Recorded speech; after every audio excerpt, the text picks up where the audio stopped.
Yeah.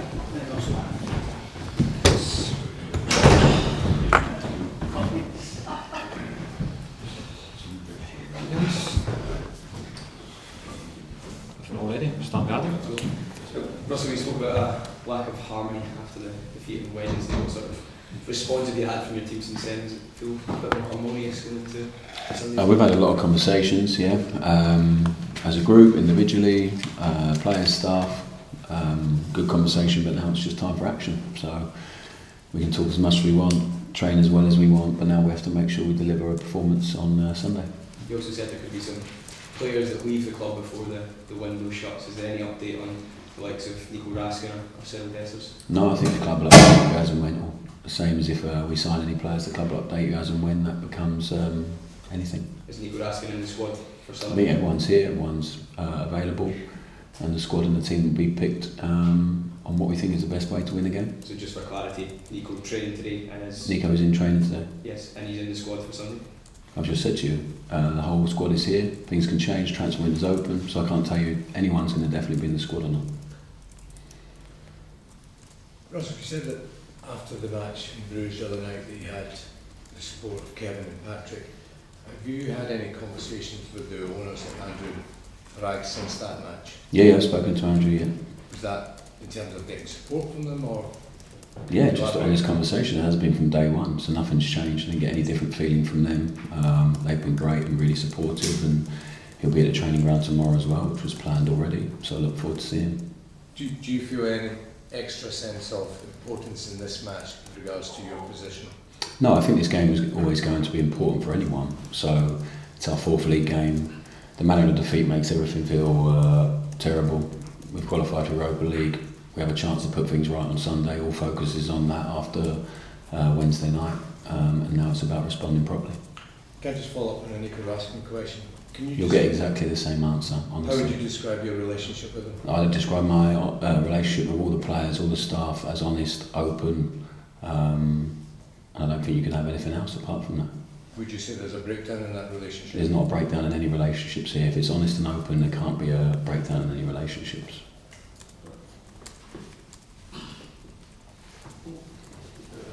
Russell, you just said you've got to put things right at the weekend. Do you feel that a victory, given the importance of the game, that could be a turning point in your season? Yeah, I think there's a huge opportunity to put it right. We're all disappointed and frustrated with the start. Fans, supporters, players, all of us. I'm frustrated with things at the moment. But as I've said before, it's really early on in the season, the league season. We can go 3 points behind them on Sunday, and it makes everything feel very, very different. So we have to make sure we put in a performance and get the result that we want. It's as simple as that, and then it gives us something to really build off into the break. We know how much this game means to the club, to the fans. Do you feel that if you do win that, you get it down to 3 points, that fans can start to come back on side? Yeah, I think the only way you get fans back on side is by winning football matches. As simple as that. And there's no better game to win than this game on Sunday. How much it means to everyone, one of the biggest games in the world. I mean that in terms of interest and how much it means to the people involved. And that's the brilliant thing about football. After a disappointment in midweek, you have an opportunity to put things right and prove ourselves right. The players prove themselves right. They're good players. To prove the work that we're doing right. It's not about proving people wrong. We're not working against our fans. I'm not working against our supporters. It's about making sure we do ourselves justice, and the players show their worth, the shirt. They really want to be here. They have the desire to win. So it's all about Sunday now, and that's the brilliant thing about football. You have an opportunity to put things right and to make things feel very different again. Just one more on transfers. We'll go into specific players, but do you have a number of players you want in, you want out? Is it fluid? Is it? Yeah, I don't think there's no set number. So yeah, the club will update you as and when we've done something. But there's obviously things going on behind the scenes. I think every club in the last few days of transfer window, you have to spin a few plates. But yeah, I think we're still looking to strengthen the squad, and we will do. So it must feel at times like everything and everyone is against you. What gives you the strength to kind of carry on, especially when you hear the fans? What gives you the strength? Yeah, I don't think that this job isn't for the timid, so I knew that when I took it. And as I said, we could have chosen a different job that was probably a bit easier in terms of the demands and the noise that comes with it. But it's just not my job to speculate or worry about what people outside here think. My job is to worry about what the people in here think, to work with them every single day as much as we can, and to be really clear on what we want, and really demanding in the players and the staff, and to trust the work that we do. So it's got me in this position in the first place. I now can't be influenced or swayed by outside noise. And also, when you grow up and have to experience many tough things, you realise a bit of perspective, and you have a bit of perspective and gratitude that means actually this is football. It means so much to everyone, but there's a lot of tougher things to endure. So yeah, as I said, this job isn't for the timid. We give it everything, and I'm enjoying it. Might surprise you to say that, but I am. We are, and now we have to make sure that we win as many games as we can. If you just tell the players coming in, is there any chance that somebody could come in and be available for Sunday? I think there's a chance of everything over the next few days. There might be some stuff really late, there might be some stuff done earlier, but we're planning with the squad that we currently have, and if that changes, then great. If not, we're ready and we're happy with the squad we have.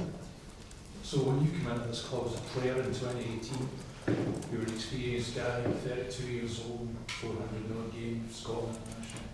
You knew exactly what was required. Do you see that same kind of mental fortitude when you look around the group you've got, or is it still developed? So I think it's still developing. I think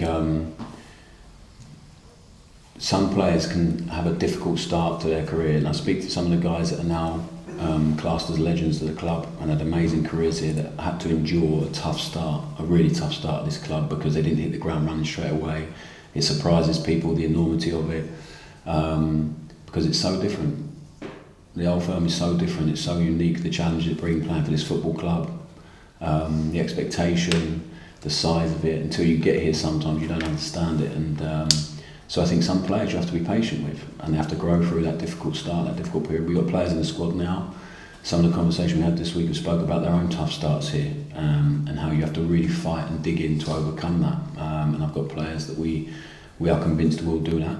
So it is only a start, it's very early on, and we have to help them grow through that and make sure that they have the capacity, the fight, the fortitude to overcome that and really get through it, because if you do get through it, it'll be the best thing you do. Best thing you do, it same as us as a group. We have to come together and we have to work through this period and make it really worthwhile, the pain we've gone through. Russell, one of the most worrying things from Bruges during the week is, and the fans feel that it looked like players had given up. You've seen your reaction on the bench when you looked almost disbelief, especially at the period just before half time. How would you respond to that? Yeah, so the players are not. The previous games, I said to you, they ran so much, so hard, but we don't respond well enough to disappointment in a minute. It's really difficult. I've been involved in games like that as a player where it just feels almost like everything is going wrong. You need to get in and have a little reset. So a bit more leadership on the pitch, which we have to enable and help them with, will help us for sure. But as I said, Tuesday's gone, it's done. Wednesday, whenever it was, it's been a long week, but it's done. We move forward, and now it's all about Sunday and making sure that it's a very, very different game and a different feeling. Russell, sorry to go back to the Raskin situation, but I'm intrigued as to why you won't give a yes or no answer whether he's in the squad. Because I don't know yet. I don't know the squad. I don't know how people train and how they feel. So we'll wait and see. I don't think I've ever named a squad this early before a game. We're 2 days before a big game, so that's it. So there's nothing unusual about that? No, I've answered about 5 questions on it already, I think. Yeah, but this is the first time you've given a kind of yes or no answer, or not a yes or no. I've just told you the answer. Can you name a few things that have actually improved here on your watch? Well, I have to just go with what the staff have said, but it's a conversation between me, the players and the staff. They feel certain things have improved. We still have a lot of things to work on. It's very early on, so we just have to keep striving for it. You say certain things have improved. Could you give us an example of what has actually, specifics have actually improved? Well, you'd have to ask people in the building. Alan, please. When you're while implementing such great changes, it's difficult. Are you concerned about the impact on young players like Jayden and Fellow this might be having when thrust into these kind of situations, such as on Wednesday? I think professionally it can be of amazing benefit to them long term with their character and who they are as people. Personally, I think it will hurt them and be a big test for players, whether they're experienced and played hundreds of games or they're really young lads coming into it. Having to deal with something like that and the response and what comes after it.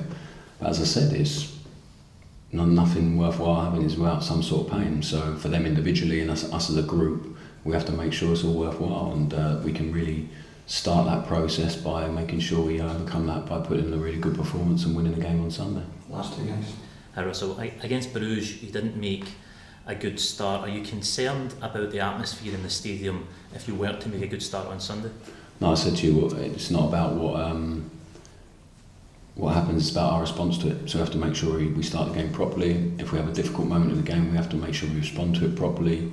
And then it's up to us to make sure the crowd feed off our energy and we give them something to really feel energised about. So we have to put in a performance that does that. Final question. Where does this week lie in your own career in terms of challenges and adversity and tough moments? Yes, it's difficult to have a result like that, and so it has been tough, but also you have to take a step back and look at it and see, like, you have to feel it, really feel it, what you do, but then you can't let it affect what you do next. So how do we respond to it properly? What's the best way to pick up the group? What's the best way to prepare for the next game? But not without just brushing over this one. We have to really learn from it and make sure we understand. So the process remains the same. I think the noise is the loudest I've ever had to deal with as a coach or a player, but you have to accept that being here, and I knew it was going to be the case. So that is what it is. It doesn't affect the work. We have to be really driven and focused on Sunday now, and it's really as simple as that. In moments of such adversity though, was it disappointing then when you had the kind of public comments from Nico Raskin's dad that come into a public domain when you're trying to create this sense of togetherness? I think everyone has an opinion, yeah. Everyone's entitled to opinion, supporters, players, families, all of that. So I just can't let it come into our realm, and we're working, and that's all. We be focused on Sunday to win the game. Just on Celtic themselves, what do you expect from Celtic on Sunday?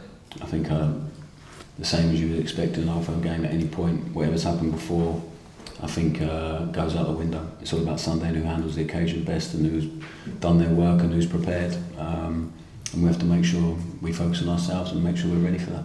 Thank you guys. Thanks.